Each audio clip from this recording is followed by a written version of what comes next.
Well, hundreds of Spokaneites gathered this afternoon at the Big Red Wagon to protest President Trump's administration. Local organizations Thrive International and Spokane Community Against Racism led today's march to stand up against the current administration's rollbacks on protections for Spokane communities. People of all backgrounds joined today's march. Our Marissa Rio was there and shows us their demonstration.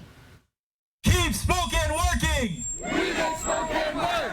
This afternoon, hundreds of Spokaneites braved the frigid temperatures and snowfall to stand up against President Trump and his policies. We are here to lift up our voices and say, we've had enough.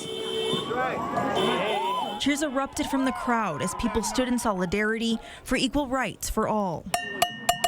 People lined the streets with signs and flags in hand as they called on our community to demand change from our local politicians. It's wrong in the richest country in the world to not have access to adequate health care.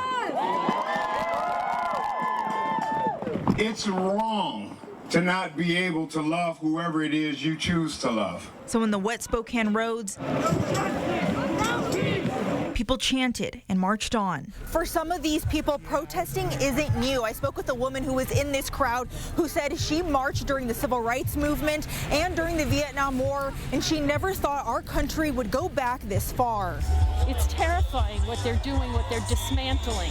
You know, rights of people, and again, I said our status in the world with NATO, and people who need, children are going to be denied lunches, for God's sakes. From immigrant rights to LGBTQ+ rights to calling out President Trump and Elon Musk specifically. It's criminal, and it's being run by somebody who wasn't elected. Yeah, we got a bright guy that they think owns everything and knows everything.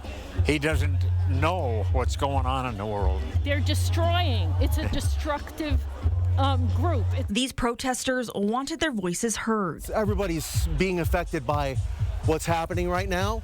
And just like the sign says, no one is free until we all are free. In Spokane, Marissa Rio, 4 News Now.